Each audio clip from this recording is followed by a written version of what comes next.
Shalom दोस्तों, आज के इस वीडियो में हम फसह का पर्व जो था उसके बारे में स्टडी करने वाले हैं।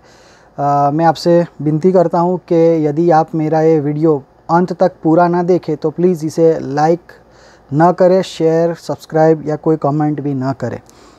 तो मैं आपसे एक प्रश्न पूछना चाहता हूं कि फसह का पर्व क्या यह आज हम मनाते हैं या फिर क्या इसका कोई महत्व हमारे आज के जीवन में है या नहीं है। तो फसह के पर्व के बारे में हम देखना चाहते हैं। और हिंदी जो कि मेरी मदर टंग नहीं है, तो यदि कोई गलती हो जाए तो आप समझ लेना उसे।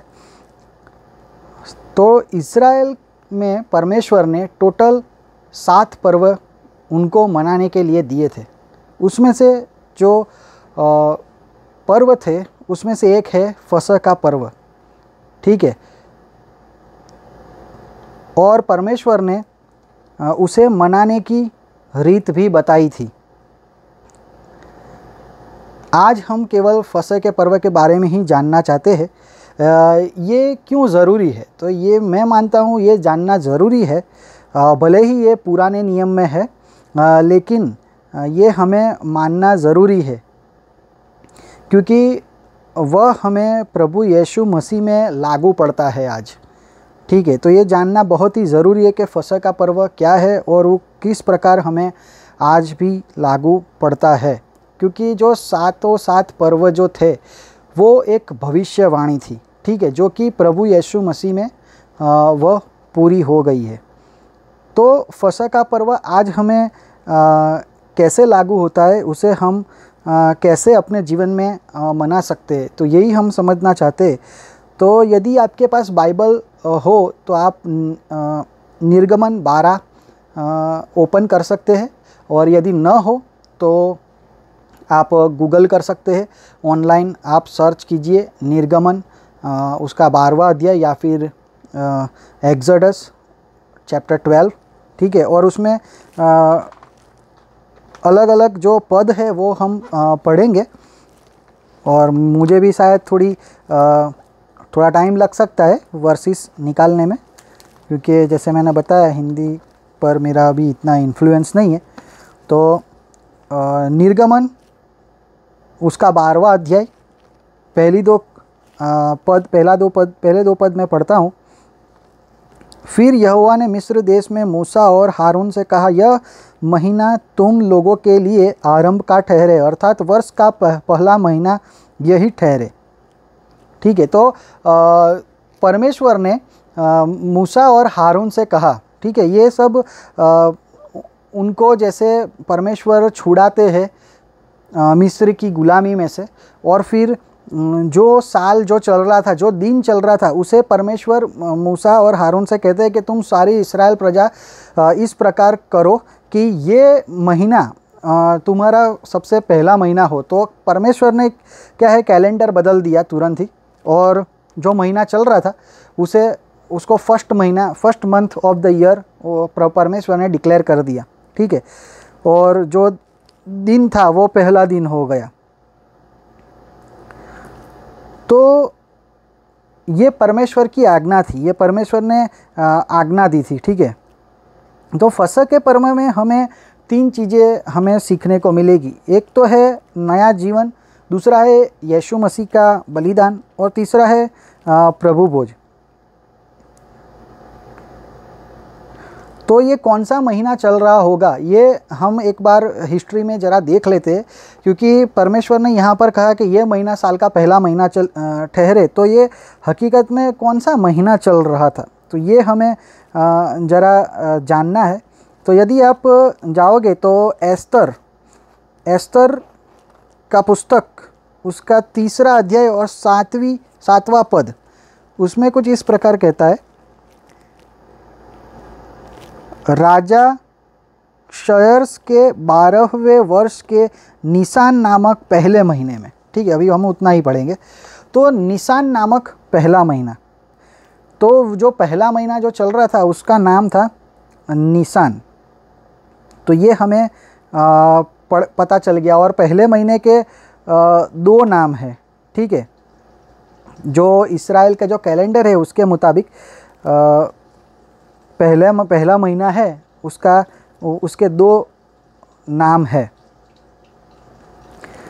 तो हम आगे बढ़ते। हाँ, उसका दूसरा नाम है अबीब, और जैसे हमने पढ़ा एस्तर में कि निशान, तो उसका 2 नाम है, निशान और अबीब। तो आगे हम तीसरा पद पढ़ते हैं, निर्गमन 12 और उसका 3। इस्राएल की सारी मंडली से इस प्रकार कहो, इसी महीने के 10वें दिन को तुम अपने अपने पितरों के घरानों के अनुसार घराने पीछे एक एक मेमना ले रखो। ठीक है। तो आशा रखता हूँ कि आपके पास हिंदी बाइबल होगा, या फिर आप गूगल में इसे सर्च कर सकते हो। और हिंदी में ये संदेश देना इसलिए ज़रूरी है ताकि ये सब लोग इसे समझ सके और काफ़ी लोगों तक ये पहुँचे। ठीक है, क्योंकि शायद किसी को ना भी पता हो इस विषय के बारे में। तो निर्गमन 12 और 3 में कहा है कि महीने के 10वें दिन को मेमना, यानी कि जो उसे कहते हैं हलवान, जो मेमना है उसको खरीदना है। और फिर 5वें पद में 5th जो वर्ष है निर्गमन 12 का 5, उसमें बोला गया है कि तुम्हारा मेमना निर्दोष और 1 वर्ष का नर हो। ठीक है। तो मेमना कैसा होना चाहिए? तो निर्दोष होना चाहिए और वो नर होना चाहिए। ठीक है। तो हमारे लिए मेमना कौन है? यदि हम आज उसे संबोधित करते हैं अपने जीवन में, तो हमारे लिए मेमना कौन है? तो हम सबको पता है कि प्रभु यीशु मसीह हमारे लिए वो मेमना बने।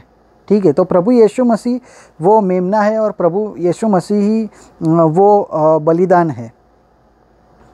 तो जैसे मैंने बताया, फसह का पर्व हमें नया नियम, प्रभु यीशु मसीह का बलिदान और प्रभु भोज हमें सिखाता है। तो हमें उस सबसे पहले में हम देखना चाहेंगे कि नया जीवन। तो ये नया जीवन किस प्रकार हमें बताता है? तो परमेश्वर ने कहा कि ये महीना तुम्हारे लिए साल का सबसे पहला महीना ठहरे। ठीक है।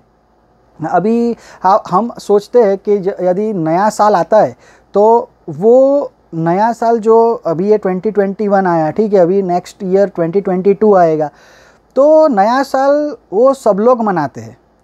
हर एक जाति के लोग, हर एक धर्म के लोग मनाते हैं। नया साल उनके लिए भी नया होता है, उनके जीवन में भी फ़र्क पड़ता है। ठीक है।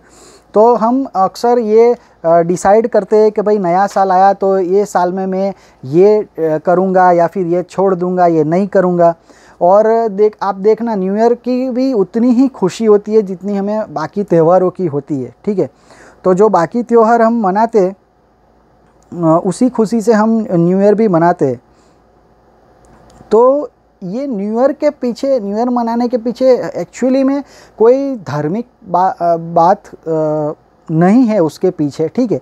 लेकिन हमारे जीवन में हमें सब नया लगता है। भले ही हमारा बर्थडे दिसंबर में आता हो, लेकिन नया साल शुरू हो जाए तो हमें भी सब कुछ नया लगने लगता है, नया महसूस होने लगता है। हमें भी जैसे कि नया जीवन मिला हो, नए जीवन की जो बात है वो हमें वैसा लगने लगता है। तो परमेश्वर ने ये इस्राएल प्रजा से कहा कि यही महीना आपके लिए साल का पहला महीना ठहरे। तो मतलब वो नया साल उनके लिए हो गया। ठीक है। तो परमेश्वर हमें ये सिखाते हैं कि उसका मतलब ये हुआ कि जो वो लोग मिस्र की गुलामी में थे, पहले जो परंपरा में थे, जो वो लोग मनाते थे, जो रिवाज थे, उसमें से अब बाहर आ जाना है। उसमें अभी जाना नहीं है, क्योंकि ये नया साल है। अभी सब आपके जीवन में सब नया परमेश्वर करने वाले हैं, क्योंकि परमेश्वर ने उन्हें गुलामी में से छुड़ाया है। तो आज के जीवन में हम जब देखें तो हमारा जो ये फसह का पर्व जो हमें नया नियम जो सिखाता है, जो नया जीवन जो सिखाता है, वो यही है कि यदि हम अपना जीवन परमेश्वर को समर्पित करते हैं तो हमें नया जीवन मिलता है, नए जीवन के अनुभव में हम आते हैं। और वैसा करने से हमें हमारे पुराने जीवन में नहीं जाना है, हमें पापों की गुलामी में नहीं जाना है। हम जो रीत रिवाज मनाते थे, जो हमारी जो भी गलत चीज़ें थी, गलत बातें थी, तो उसमें हमें दोबारा नहीं जाना है। और आज ही से, मतलब जब भी इंसान हम परमेश्वर को खुद का जीवन समर्पित करता है तो उसी दिन से वो उसके लिए नया साल हो जाता है, नया दिन हो जाता है। उसके बाद वो जो जीता था वैसा उसको जीना नहीं है, उसका जो जो पुराना था वो सब चला गया है और देखो वो नया हुआ है। ठीक है, तो उसे वो नया जीवन परमेश्वर देते हैं। तो नए नए नए जीवन में परमेश्वर हमें आज्ञा भी देते हैं कि हमें किस प्रकार, हमें अभी आगे का जीवन हमें किस प्रकार गुजारना है। ठीक है, और यूहन्ना 3:3 में परमेश्वर ने कहा है कि यदि कोई नए सिरे से न जन्मे तो वो परमेश्वर का राज्य देख नहीं सकता। ठीक है, तो इसीलिए नया जीवन, नए सिरे से जन्म लेना प्रभु यीशु मसीह में ये बहुत ही ज़रूरी है और ये फसह का पर्व हमें ये बताता है। दूसरी बात, दूसरे पॉइंट के ओर जाए उससे पहले हम एक और वर्ष यानी कि पद पढ़ते हैं नए जीवन के ऊपर, जो कि है एफेसी 2 उसका 1 और 2। इफिसियों उसका 2 अध्याय और उसका 1 और 2 पद। उसने तुम्हें भी जिलाया जो अपने अपराधों और पापों के कारण मरे हुए थे, जिनमें तुम पहले इस संसार की रीति पर और आकाश के अधिकार के हाकिम अर्थात उस आत्मा के अनुसार चलते थे जो अब भी आज्ञा न मानने वालों में कार्य करता है। तो ये हमें परमेश्वर बताते हैं कि हम पहले किस प्रकार जीवन जिया करते थे, लेकिन अभी हमारे नए जीवन में जो नया जीवन परमेश्वर ने हमें दिया है उसे हमें किस तरह से जीना है। ठीक है, दूसरे पॉइंट की ओर हम चलते हैं, यीशु मसीह का मृत्यु। ठीक है, तो ये हम सब जानते हैं कि परमेश्वर प्रभु यीशु मसीह वह मेमना है। ठीक है, और वे हमारे लिए खुद मेमना बने और अपना बलिदान दिया। ठीक है, तो ये फसह का पर्व जो है काफ़ी लोग इसे जानते भी होंगे। तो हम ये आज देखना चाहते हैं कि वो किस तरीके से वो भविष्यवाणी प्रभु यीशु मसीह में पूरी हुई। तो फिर से आ जाइए निर्गमन 12 उसका 6वां पद और 7वां, मैं साथ में पढ़ता हूँ। और इस महीने के 14वें दिन तक उसे रख छोड़ना, यानी कि जो मेमना आप 10वें दिन को खरीदो उसे 14वें दिन तक उसे रख छोड़ना है। और उस दिन गोधूली के समय यानी कि शाम के समय इस्राएल की सारी मंडली के लोग उसे बलि करें। तब वे उसके लहू में से कुछ लेकर जिन घरों में मेमने को खाएंगे उनके द्वार के दोनों उलंगों और चौखट के सिरे पर लगाए। ठीक है, अभी ये फिर से एक बार दोहरा दूँ, मेमना निर्दोष होना चाहिए और ये निर्दोष जो मेमना है उसको उसका बलिदान करना है और उसका रक्त जो है वो दरवाजे के दोनों अलंगों पर और उसकी चौखट पर लगाना है। ठीक है, तो यदि आप ये एक बार इमेजिन करें और सोचें तो उसकी दोनों अलंगे उसकी चौखट पे ये उसका रक्त लगाना है। तो आप यदि देखेंगे ना तो ये क्रूस बनता है यहाँ पर इस प्रकार से। तो यदि आपको कोई प्रश्न है या आप एग्री नहीं कर रहे कि ये क्रूस नहीं बन रहा, तो मैं आपको बताऊं कि परमेश्वर ने ये आज्ञा दी कि दोनों अलंगों पर और चौखट पर लगाना है और परमेश्वर उस रात गुजरेंगे और सभी पहलौठे यानी कि जो फर्स्ट बॉर्न है उन्हें मार देंगे। और लेकिन ये वो रक्त देख के परमेश्वर वो घर से आगे निकल जाएंगे। ठीक है, तो अभी आप सोचिए कि यदि वो रक्त सिर्फ एक ही अलंग पर लगाया है, राइट साइड या लेफ़्ट साइड लगाया है और या फिर ऊपर लगाया है, तो यदि आप सिर्फ ऊपर ही लगाया है, अलंगों पर नहीं लगाया, तो क्या वो बच पाएंगे? तो नहीं बच पाएंगे। तो परमेश्वर ने कहा कि दोनों अलंगों पर और चौखट पर, तो ये क्रूस यहाँ पर बनता है। ठीक है, क्योंकि यदि कोई एक साइड लगाए दूसरी साइड छोड़ दे, ना लगाए, तो वो बच नहीं पाएंगे, क्योंकि ये बोला गया है कि इस प्रकार रक्त लगाना है। ठीक है, तो परमेश्वर प्रभु यीशु मसीह का बलिदान, उनका क्रूस का बलिदान हमारे लिए बहुत ही महत्वपूर्ण है, ठीक है। हम उसके अलावा हम किसी और चीज़ पर, किसी और बात पर हम विश्वास नहीं कर सकते हमारे अनंत जीवन के लिए। तो प्रभु यीशु मसीह का जो क्रूस था वो लकड़े का बना हुआ था, ठीक है। और यहाँ पर जो फसह के पर्व में जो रीति बताई है वह है कि दरवाजे पर, दोनों अलंग पर और चौखट पे आपको वो रक्त लगाना है। तो अभी सोचिए, यदि आपका और मेरा या किसी का भी घर हो तो उसका जो मेन फ्रंट डोर जो होता है वो वुडन होता है, ठीक है। तो उस ज़माने में तो पक्का वुड के ही थे दरवाजे, और वुड यानी कि लकड़े के दरवाजे बनाए जाते थे और बनते थे, ठीक है। क्योंकि आज के ज़माने में भी हम लकड़े के बनाते, मेन जो डोर होता है वो तो एटलीस्ट लकड़े का ही होता है, ठीक है। तो ये जो मैं बात बताना चाहता हूँ कि परमेश्वर भी लकड़े पर यानी कि क्रूस पर वो कुर्बान हुए। तो यहाँ पर क्रूस भी बन रहा है और क्रूस पर, लकड़े पर वो कुर्बान हुए, उन्होंने अपना बलिदान दिया। तो ये जो फसह का पर्व परमेश्वर ने बताया था, तब से प्रभु यीशु मसीह किस प्रकार मृत्यु होंगे या फिर उनका बलिदान किस प्रकार होगा वह पहले से तय था, ठीक है। प्रभु यीशु मसीह क्रूस पर अपना बलिदान देंगे, यह भी पहले से तय था। तो निर्गमन 12 और उसका 22वां पद हम पढ़ेंगे।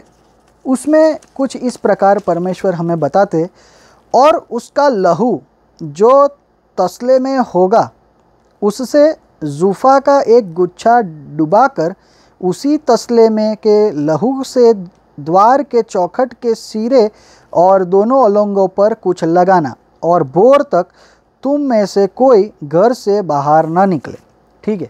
और यहाँ पर एक गौर करने वाली बात है कि परमेश्वर ने कहा कि भोर तक तुम में से कोई बाहर न निकले, ठीक है। तो यदि लहू लगा दिया लेकिन फिर कोई बाहर निकला हुआ है और परमेश्वर यहाँ पहलौठे को मार रहे हैं, तो वहाँ पर जो बाहर निकला हुआ है तो शायद अभी उसकी कोई श्योरिटी नहीं है कि वो, हाँ वो भी मारा जाएगा। यदि वो पहलौठा है तो वो भी मारा जाएगा, उसकी कोई श्योरिटी नहीं है। क्योंकि परमेश्वर ने यहाँ पर आज्ञा दी हुई है कि तुम भोर तक यानी कि सुबह तक बाहर न निकलना, ठीक है। तो यहाँ पर यदि हम सोचे तो सुबह जो शब्द है वह ज़्यादातर हमें कब्रिस्तान में ज़्यादातर हमें पढ़ने को मिल जाता है, ठीक है। क्योंकि वहाँ पर लिखा होता है कि पुनरुत्थान की सुबह फिर मिलेंगे, ठीक है। तो सुबह का क्या मतलब है? पुनरुत्थान की सुबह फिर मिलेंगे। तो ऐसा हम क्यों क्रूस पे लिखते हैं, ऐसा क्यों हम सोचते हैं? क्योंकि हमें पता है कि जब प्रभु परमेश्वर यीशु मसीह आएंगे तब मरे हुए, जो परमेश्वर में मरे हुए वह सजीवन होंगे, ठीक है, वह जिंदा हो जाएंगे। तो इसीलिए हम ये प्रकार से हम लिखते हैं और ये प्रकार से हम मानते हैं। तो परमेश्वर सुबह ही आएंगे, प्रभु यीशु मसीह सुबह के टाइम आएंगे वैसा ज़रूरी नहीं है। सुबह में आ भी गए तो कहीं ना कहीं तो रात होगी दुनिया में, ठीक है। लेकिन फिर भी हम ये मानते हैं, ये समझते हैं, हम ऐसा लिखते हैं कि पुनरुत्थान की सुबह हम फिर मिलेंगे।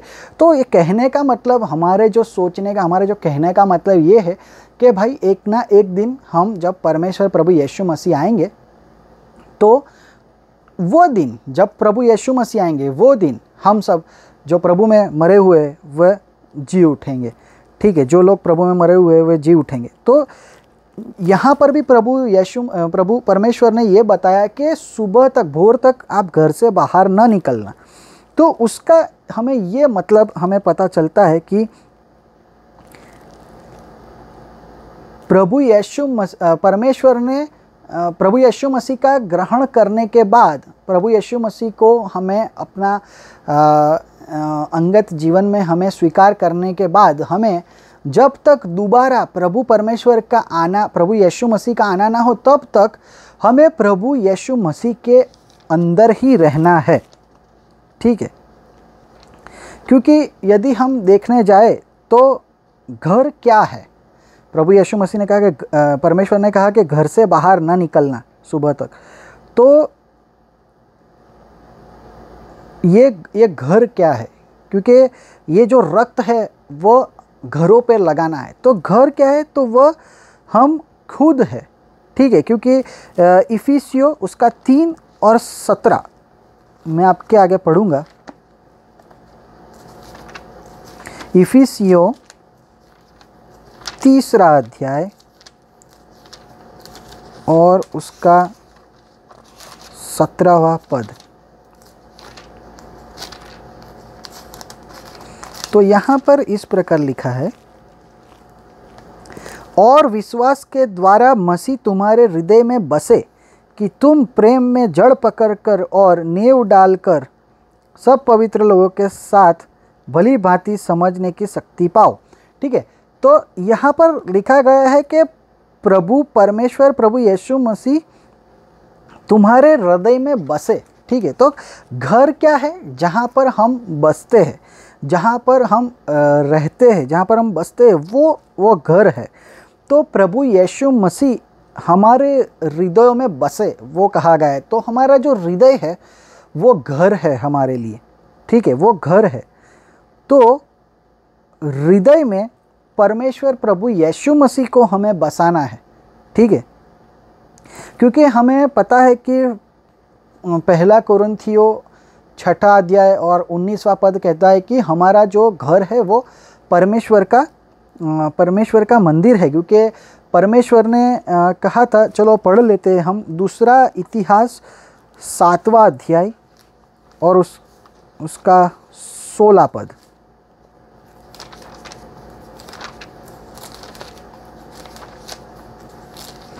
तो दूसरा इतिहास, उसे गुजराती में कहते हैं काळवृतांत।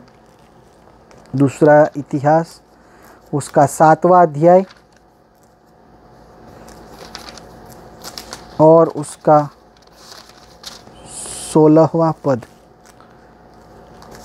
उसमें परमेश्वर इस प्रकार कहते हैं, क्योंकि अब मैंने इस भवन को अपनाया और पवित्र किया है कि मेरा नाम सदा के लिए इसमें बना रहे। मेरी आंखें और मेरा मन दोनों नित्य यहीं लगे रहेंगे। ठीक है, तो परमेश्वर ने कहा, जो भवन बनाने की जो बात थी सुलेमान का, तो परमेश्वर ने कहा कि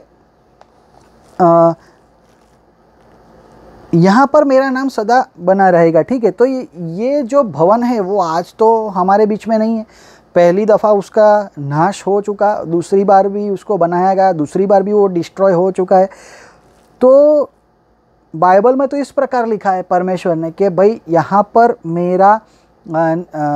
पर मेरी उपस्थिति, मतलब मेरी उपस्थिति सदा के लिए होगी, मेरा नाम सदा के लिए इसमें बना रहेगा। ठीक है, तो आज ये वचन तो परमेश्वर के जो है वो पवित्र है, वो सत्य है, जो थे, है और रहने वाले हैं। ठीक है, तो ये बात हमें समझनी है कि मंदिर क्या है परमेश्वर का। जैसे मैंने आपको बताया, जो पहला कोरिन्थियों 6:19 में कहा गया है कि हमारा शरीर ही परमेश्वर का मंदिर है, और प्रभु यीशु मसीह ने भी कहा कि आप ये मंदिर को ढा दो और 3 दिन में मैं उसे खड़ा कर दूंगा। ठीक है, तो लोग भी कहने लगे कि भाई इसे बनाने में सालों लग गए, तू कैसे 3 दिन में बना देगा। ठीक है, लेकिन हम सब जानते हैं परमेश्वर प्रभु यीशु मसीह खुद के पुनरुत्थान के बारे में बोल रहे थे, यानी कि खुद के शरीर के बारे में बोल रहे थे।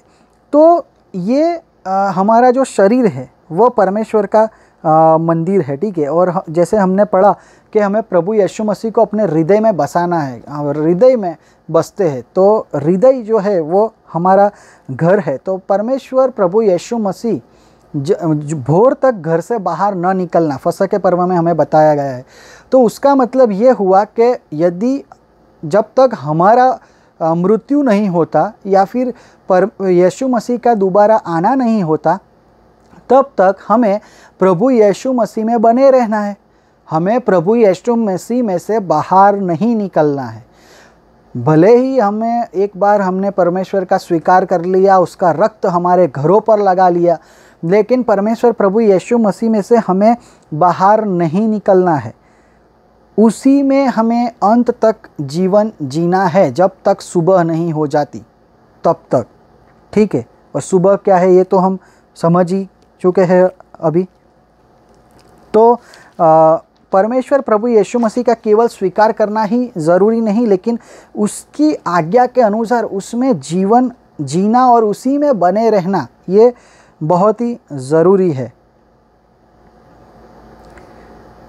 परमेश्वर प्रभु यीशु मसीह जो मेमना है उसे जो हम ग्रहण करते हैं, यानी कि प्रभु यीशु मसीह हमारे लिए मरे, ठीक है, वे अपने आप का बलिदान उन्होंने हमारे लिए, हमारे पापों के लिए उन्होंने अपना बलिदान दिया। उसका लहू, परमेश्वर यीशु मसीह का लहू जो हम हमारे शरीरों पे लगाते हैं, मतलब हमें एक्चुअल में लहू लगाना इस प्रकार नहीं है, लेकिन परमेश्वर प्रभु यीशु मसीह ने अपना रक्त हमारे पापों के लिए बहाया, तो वो जो हम कबूलात करते हैं तो उसके रक्त में हमारे पाप धुल जाते हैं, ठीक है। तो इस प्रकार हमें प्रभु यीशु मसीह में बना रहना है। और पहला थेसलुनीकियों उसका 4 अध्याय और उसका 14वां पद हम पढ़ेंगे।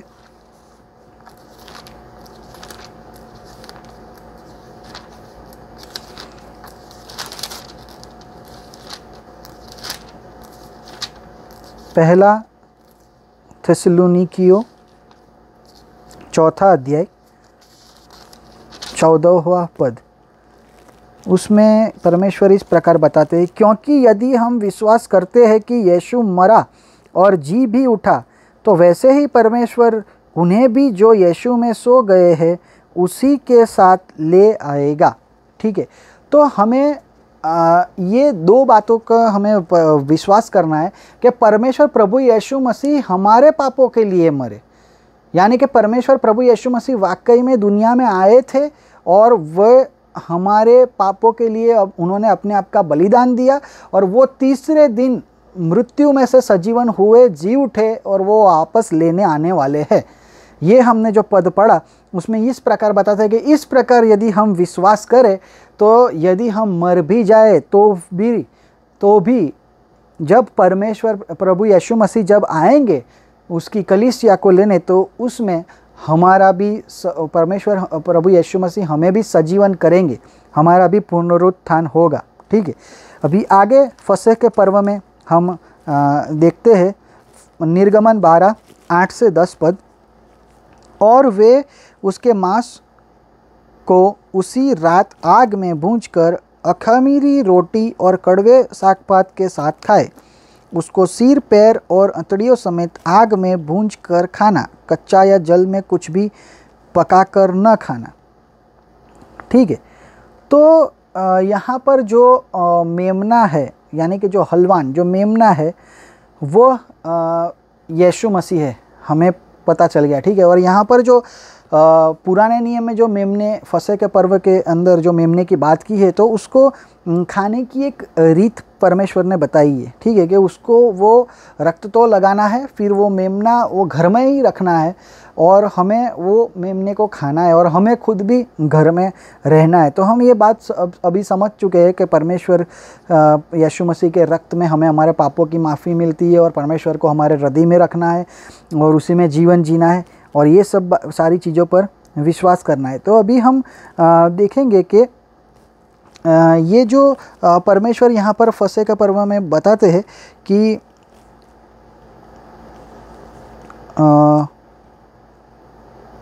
उसी रात आग में भूंजकर वह मेमने का जो मांस है उसी रात आग में भूंजकर खाना है, ठीक है। तो ये मैं आपको एक पद याद दिला दूँ, वो है यूहन्ना उसका 1 अध्याय और उसका 1 पद।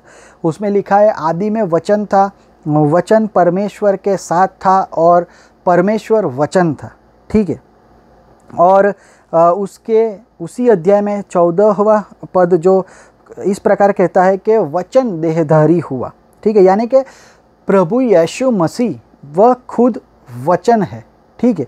और आपके आगे मैं एक पद पढ़ना चाहूँगा, और प्रकाशित वाक्य उसका 19वां अध्याय प्रकाशित वाक्य 19वां अध्याय उसका 13वां पद, वह लहू छिड़का हुआ वस्त्र पहने है और उसका नाम परमेश्वर का वचन है। प्रभु यीशु मसीह के बारे में यहाँ कहा गया है कि प्रभु यीशु मसीह का नाम ही परमेश्वर का वचन है।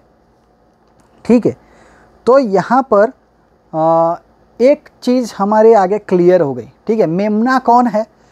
जो ये फसह पर्व का जो मेमना है वह है प्रभु यीशु मसीह।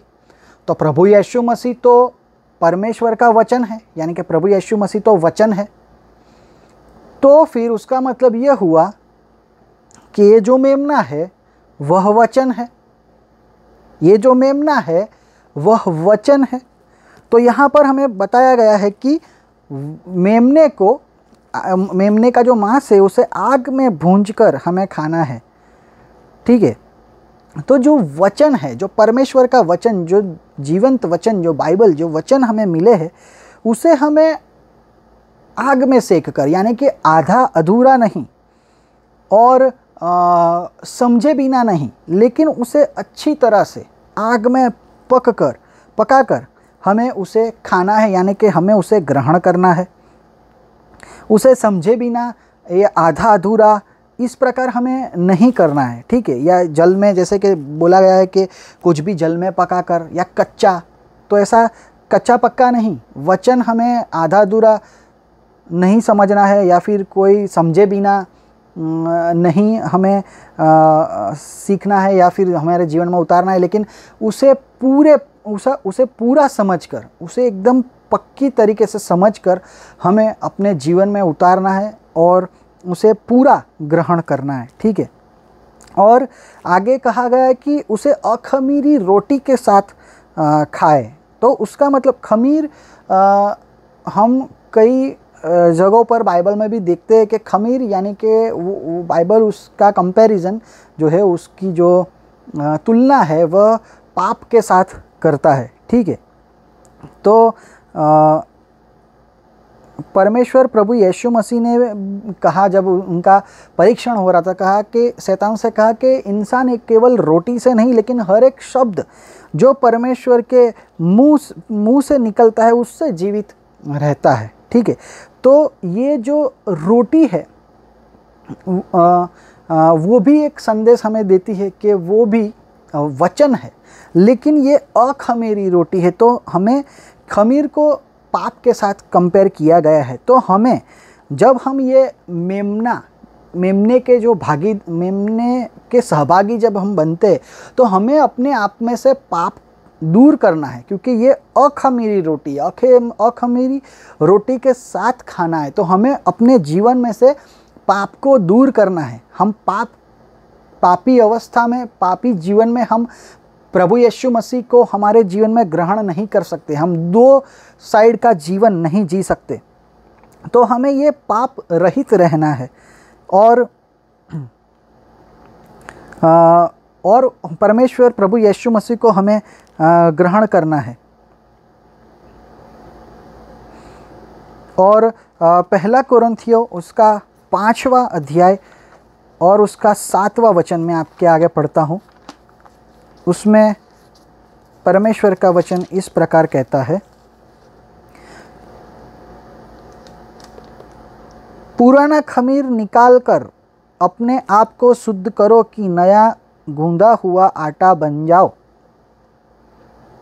ताकि तुम अखमीरी हो। ठीक है, तो यहाँ पर साफ साफ बताया गया है।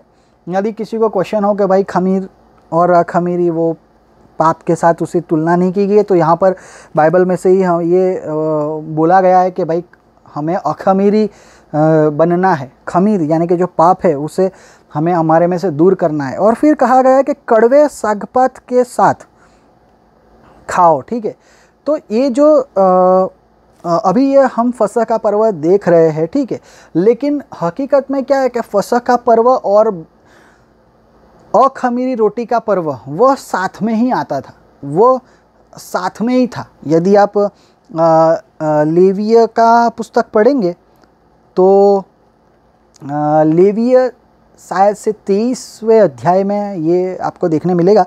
लेकिन फसह के पर्व बाइबल कई जगहों पर एक अलग से उसका सेक्शन किया गया, अलग से बताती है, क्योंकि वो परमेश्वर प्रभु यीशु मसीह जो फसह का जो मेमना थे वह प्रभु यीशु मसीह ही थे।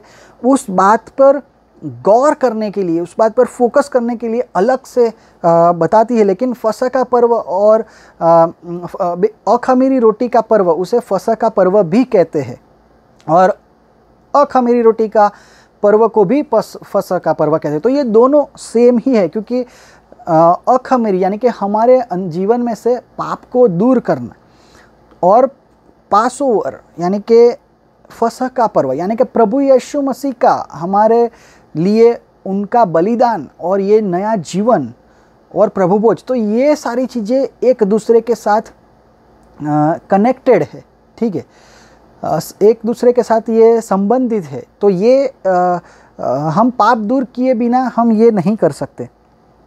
पाप को पहले दूर करना ज़रूरी है। परमेश्वर को जब हम बुलाते हैं तब हम हमारे पापी अवस्था का, पापी जो सिचुएशन उसका हमें भान होता है, और तब हम पाप रहित होते हैं।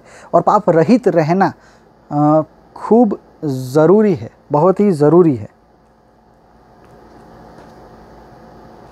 तो कड़वे साग-पात के साथ भी इसे खाना है।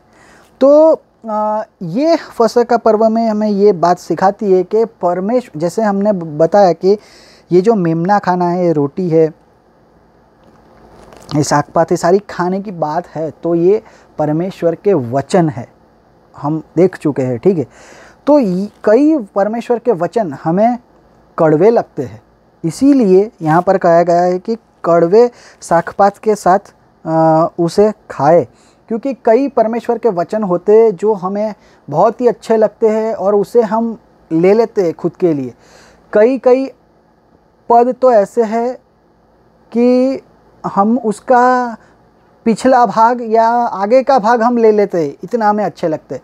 जैसे हम चर्चिज़ में ज़्यादातर ये देखने को मिलता है कि परमेश्वर प्रभु मंदिर में है, परमेश्वर उसके पवित्र प्रभु मंदिर में है, ठीक है।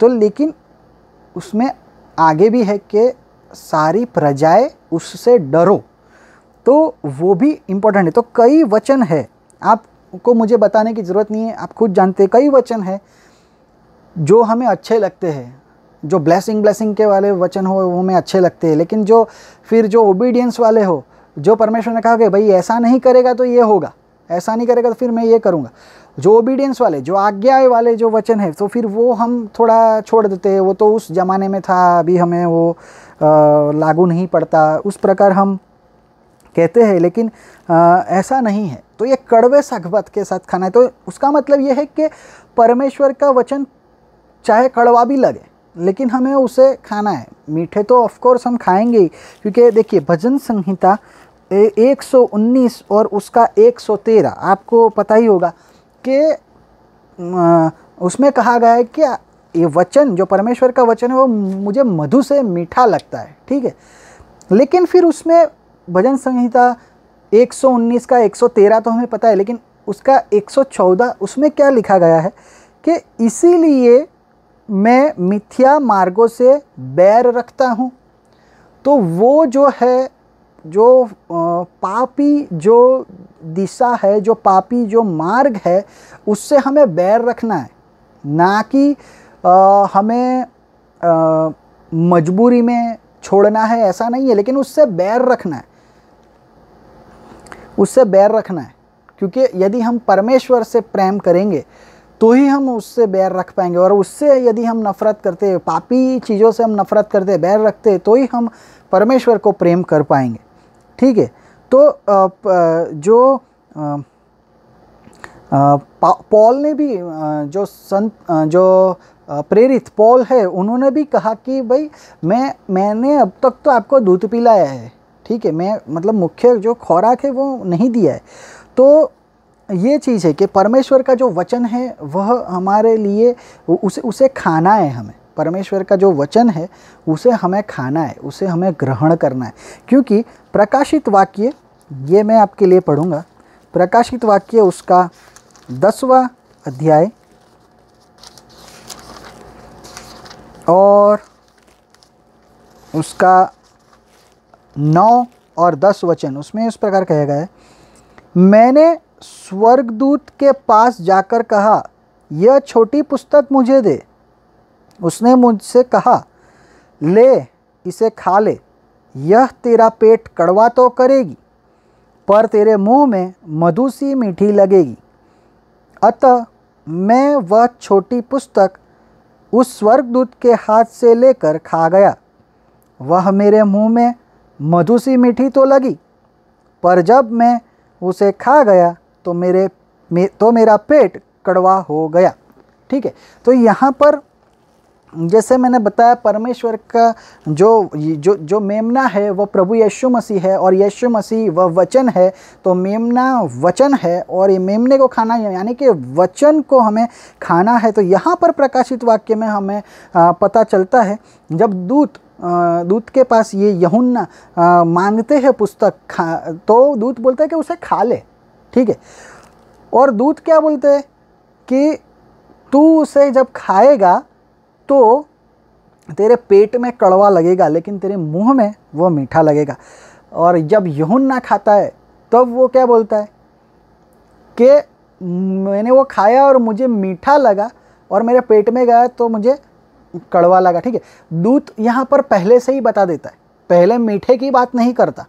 दूत यहाँ पर पहले कड़वे की बात करता है, वो पहले से ही बता देता है कि भैया देख, वचन है प्रभु परमेश्वर का, कठिन लगेगा, पहले से ही बता दिया, पहले से, लेकिन तेरे मुंह में वो मीठा लगेगा। हाँ, उसके फ़ायदे हैं वो, लेकिन पहले जो है वो कड़वा है, तुझे फॉलो करना पड़ेगा तो ही वो तुझे मीठा लगेगा। और ये यूहन्ना जब खाते तो क्या बोलते हैं कि वो मेरे मुंह को मीठा लगा, लेकिन अब जब मेरे पेट में गया तो मेरा पेट में कड़वा लगा। अभी टेस्ट कहाँ पर होता है, मुंह में या पेट में? पेट में टेस्ट का कुछ पता नहीं चलता। ठीक है,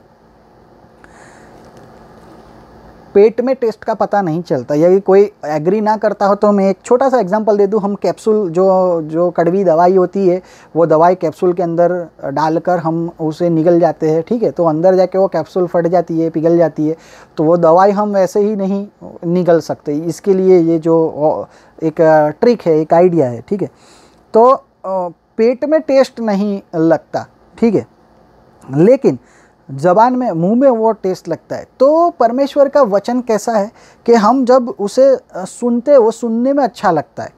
जब हम जैसे कि मैं ये वचन दे रहा हूँ तो मुझे बोलने में अच्छा लगता है, लेकिन जब उसे पाचन करने की बात आती है, उसे पचाने की बात आती है, उसे हजम करने की बात आती है, उसे जीवन में, खुद के जीवन में अप्लाई करने की बात आती है, खुद के जीवन में उतारने की बात आती है, ठीक है, तब वो कड़वा लगता है, तब वो कठिन लगता है कि भाई अरे ये क्या हो गया।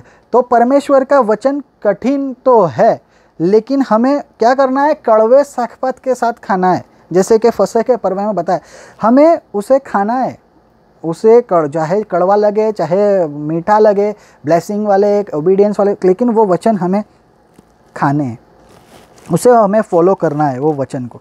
ठीक है, आगे निर्गमन 12 उसका 9, उसको सिर, पैर और अंतड़ियों समेत आग में भूंजकर खाना, कच्चा या जल में कुछ भी पकाकर ना खाना। तो ये हम देख गए हैं, लेकिन जो सिर और अंतड़ियों सहित खाना है, तो उसका मतलब ये है, पर ये हमें समझ में आता है कि जो वचन है उसे हमें पूरा ग्रहण करना है, सिर, पैर और अंतड़ियों, ऊपर, नीचे और बीच का। ठीक है, तो वचन कई बार हम छोड़ देते, आगे का छोड़ दिया, पीछे का ले लिया, पीछे का, हमें बस न्यू टेस्टामेंट जो नया नियम है वही हमें इंटरेस्टेड है, बाकी का नहीं इंटरेस्टेड, हमें आज लागू नहीं पड़ता। तो इस प्रकार नहीं है, ये बात हम यही सीख रहे हैं कि फसह का पर्व हमें आज कैसे लागू पड़ता है, और वो हमें सीखने मिलता है पुराने नियम में से, जो कि एक भविष्यवाणी थी जिसने प्रभु यीशु मसीह ने पूरी कर दी नए नियम में, और उसी में हम अभी आज जी रहे। जैसे कि ये आप पढ़ोगे तो जैसे मैंने बताया लेविय 23, या फिर यहाँ पर ये निर्गमन 12 में भी आप आगे पढ़ोगे तो 50वें दिन में भी क्या करना है वो भी यहाँ पर लिखा गया है। जो 50वां दिन, ठीक है, जो 50वां दिन है उसको कैसे सेलिब्रेट करना है वो भी यहाँ पर लिखा गया है, वो हम देखने नहीं वाले। लेकिन प्रभु यीशु मसीह के पुनरुत्थान के बाद 50वें दिन जो पवित्र आत्मा जो दे दिए गए सदा के लिए हमें, तो ये सारी ये भविष्यवाणी जो पूरी हो चुकी है वो सारी एक समय पर पुराने नियम में वो भविष्यवाणी थी, 50वें दिन की बात यहाँ पर भी की गई है। ठीक है, तो ये सारी भविष्यवाणी, यदि कोई ट्रिनिटी में यानी कि त्रिएक देव में विश्वास नहीं करता तो ये भी एक प्रूफ है, ये पुरावा है कि भाई हम क्यों त्रिएक देव में हम विश्वास करते हैं, पिता पुत्र पवित्र आत्मा। ठीक है, तो यहाँ पर हमें ऊपर का यानी कि सिर, नीचे पैर और अतड़िया, बीच का सारा वचन, कुछ भी छोड़ नहीं देना हमें, लेकिन सारा वचन हमें ग्रहण करना है और उसे अच्छी तरह, कोई यहाँ पर समझे बिना नहीं, या फिर चलेगा छोड़ो इतना समझ लिया, इतना हो गया, इतना काफ़ी है, उस प्रकार नहीं, उसे पूरा समझना है। और समझने के बाद हमें उसे अच्छी तरह से समझने के बाद हमें ग्रहण करना है, क्योंकि वचन कैसा है, वचन परखा हुआ है। ठीक है, तो उसे हमें ग्रहण करना है। आगे 10वां वचन, निर्गमन 12:10, और उसमें से कुछ भी सवेरे तक न रहने देना, और यदि कुछ सवेरे तक रह भी जाए तो उसे आग में जला देना। ठीक है, अभी फिर से यहाँ पर सवेरा शब्द आ गया, सुबह, जो हम आगे देख चुके हैं सुबह क्या है। ठीक है, यानी कि सुबह यानी कि परमेश्वर का दिन, परमेश्वर प्रभु यीशु मसीह का जो दोबारा आने का दिन है वह। तो क्या बोला गया है कि सवेरे तक कुछ भी न छोड़ना। तो परमेश्वर का जो ये वचन हमें मिला है उससे सवेरे परमेश्वर के आने तक हमें कुछ भी इसमें से रख छोड़ना नहीं है, हमें कुछ भी इसको रख छोड़ना नहीं, क्योंकि अगर रख छोड़ भी दिया तो फिर परमेश्वर के आने के बाद हमें दोबारा मौका नहीं मिलेगा। और परमेश्वर का आना बहुत ही निकट है, परमेश्वर का आना बहुत ही निकट है। और इसीलिए आगे की आयत, आगे के पद में ये बोला गया है, उसके खाने की ये विधि बताई गई है। और निर्गमन 12:11, और उसके खाने की यह विधि है, कमर बांधे, पाँव में जूती पहने और हाथ में लाठी लिए हुए उसे फुर्ती से खाना, वह तो यहोवा का पर्व होगा। ठीक है, अभी आप समझ गए होंगे कि फसह का पर्व में इस प्रकार क्यों बोला गया है। ठीक है, हाँ, वो लोग को वो मिस्र की गुलामी में से उनका जाना कभी भी हो सकता था, कभी भी उनको तैयार रहना था। ठीक है, तो हमें भी सुबह तक ये जो वचन हमें मिले उसमें से कुछ भी हमें बाकी नहीं रखना है। और समय बहुत ही कम है, यानी कि स्फूर्ति से हमें खाना है, स्फूर्ति से फटाफट जल्दी जल्दी हमें ये वचन हमें सीखने हैं, वचन ग्रहण करने हैं। और हमें किस तरह रहना है, क्या रीत है उसकी, तो हमें तैयार रहना है, हमारी कमर बांधे हुए, हमारे पाँव में जूती पहने हुए, हाथ में लाठी लिए हुए। ठीक है, यानी कि ये प्रैक्टिकल ये सब करना नहीं है। हाँ, वो लोग को वो पुराने नियम में वो जो फसह का पर्व था उसमें वो ये सब करना था, लेकिन हमें इस प्रकार आज लागू पड़ता है। ये भविष्यवाणी ख़त्म होने के बाद प्रभु यीशु मसीह में हमें इस प्रकार लागू पड़ता है कि हमें हर वक्त तैयार रहना है, हमें हर वक्त तैयार रहना है। ठीक है, और हमें पता ही है कि हमें किस तरह के वस्त्र धारण करने हैं। ठीक है, वो नया नियम में हमें बताते हैं, अलग अलग जो ढाल है, जो तलवार, जो बख्तर है, जो बेल्ट है, मुकुट है, जो कैसे धारण करने हैं वो हमें बताते हैं। तो हमें हर वक्त हरदम तैयार रहना है। शायद हमारा जाना हो सके या फिर प्रभु यीशु मसीह का आना कभी भी हो जाए। ठीक है, तो हमें हरदम हर वक्त ये तैयार रहना है। और यही यहोवा का पर्व है। तो परमेश्वर का जो पर्व है वह यही है फसह का पर्व। तो फसह का पर्व जो हमें प्रभु भोज जो सिखाता है, हाँ, प्रभु भोज और फसह का पर्व वो सेम नहीं है, लेकिन हाँ, फसह का पर्व वह प्रभु भोज हमें सूचित जरूर करता है। लेकिन प्रभु भोज प्रभु यीशु मसीह में ये फसह का पर्व जो प्रभु यीशु मसीह मेमना और बलिदान हुए, वो फसह के दिन ही बलिदान हुए थे। प्रभु यीशु मसीह ने अपनी जो कुर्बानी दी वह फसह के दिन ही दी थी।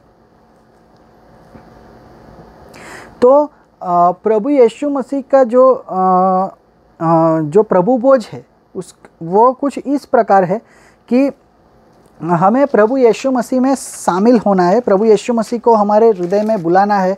और जैसे कि प्रभु यीशु मसीह ने यूहन्ना और उसका 6वां अध्याय में कहा कि यदि कोई मेरा मांस ना खाए, रक्त ना पिए, तो वो जीवित नहीं है। मतलब मैं यदि तुम इस प्रकार करो, यदि तुम मेरा मांस खाओ और मेरा रक्त पियो तो तुम मुझ में जीवित हो, प्रभु यीशु मसीह ने ये कहा। तो वाकई में वो कोई मनुष्य पुत्र यानी कि प्रभु यीशु मसीह का कोई मांस खाना या रक्त पीने की बात नहीं है, ऐसा है ही नहीं। लेकिन वही यूहन्ना 6वें अध्याय में आगे उसका 63 पद जो है उसमें प्रभु यीशु मसीह ने ही बताया है। खुद प्रभु यीशु मसीह ने वही अध्याय में कहा है कि भाई शरीर से कोई लाभ नहीं है, ठीक है। परमेश्वर प्रभु यीशु मसीह ने ही ये कहा। लेकिन आगे प्रभु यीशु मसीह समझाते हैं, उन्होंने बोला कि मैंने जो कहा वह तो आत्मा और जीवन है, ठीक है। तो ये जो आत्मा और जीवन जो है उसमें हमें शामिल होना है। आत्मा और जीवन वो दोनों हमें प्रभु में रखने हैं, प्रभु में समर्पित हमें जीवन जीना है। और ये जो फसह का पर्व हमने पुराने नियम में जो हमें सीखने मिलता है वो नए नियम में हमें इस प्रकार कुछ लागू रहता है। और वह प्रभु भोज में हमें आगे बढ़ना है। हमें अपने पापों की हमें विश्वास करना है कि यीशु मसीह हमारे पापों के लिए मरे और उन्होंने अपना खुद का बलिदान दिया। उनके रक्त में हमारे पाप माफ़ होते हैं। परमेश्वर प्रभु यीशु मसीह हमारे पाप माफ़ करते हैं और वह जी उठे और वह आज जीवित है और हमें लेने आने वाले हैं। तो यह आत्मा और जीवन की बात है और यही हमारे आज के दिनों का फसह का पर्व है। तो यीशु मसीह फसह के पर्व के मेमना थे और वह फसह के पर्व के दिन ही उन्होंने अपना बलिदान दिया, ठीक है। वो तो हम ऐसा बोलते हैं कि भाई प्रभु यीशु मसीह को मार डाला, लेकिन वो भी प्रभु यीशु मसीह के मर्जी वे भी तय था पहले से और वो भी प्रभु यीशु मसीह ने ही उन्हें अलाउ किया था, यानी कि उन्हें अनुमति दी थी, क्योंकि प्रभु यीशु मसीह का मकसद ही यही था कि वह अपने आप का बलिदान दे। और हम फिर से पढ़ेंगे 1 कोरिन्थियों उसका 5वां अध्याय और 7वां वचन, और इसके बाद हम ये संदेश समाप्त करेंगे। और वहाँ पर लिखा गया उसके पुराना खमीर निकाल कर अपने आप को शुद्ध करो कि नया गूंदा हुआ आटा बन जाओ, ताकि तुम अखमीरी हो, क्योंकि हमारा भी फसह जो मसीह है बलिदान हुआ, ठीक है। यदि कोई बोले और कोई एग्री नहीं करता कि भाई प्रभु यीशु मसीह फसह का पर्व नहीं है, तो यहाँ पर तो साफ साफ बाइबल में हमें बता दिया गया कि प्रभु यीशु मसीह ही फसह का जो पासओवर लैम्ब थे, फसह का जो मेमना थे, जो बलिदान हुए, वे प्रभु यीशु मसीह ही थे। और 2 अखमीरी रोटी, जो गुजराती में बेखमीर रोटली बोलते हैं, तो अखमीरी रोटी और फसह का पर्व वो दोनों वो साथ में है, एक साथ है, क्योंकि हम किसी को छोड़ नहीं सकते। परमेश्वर को ग्रहण करना है और हमें हमारे जीवन में से पाप दूर करना है, और परमेश्वर के आने तक या फिर हमारे जाने तक हमें ये आत्मा और जीवन में परमेश्वर के साथ हमें जीना है। और हमें घर से बाहर यानी कि परमेश्वर प्रभु यीशु मसीह में से हमें बाहर नहीं निकलना। तो ये बात परमेश्वर हमें समझने में कृपा दे, शक्ति दे। और अगले वचन में हम देखेंगे कि परमेश्वर प्रभु यीशु मसीह जो मरे और तीसरे दिन जीवित हुए, तो वो किस प्रकार है और वो किस प्रकार हुआ, वो हम अगले वीडियो में देखेंगे। Thank you. Praise Lord.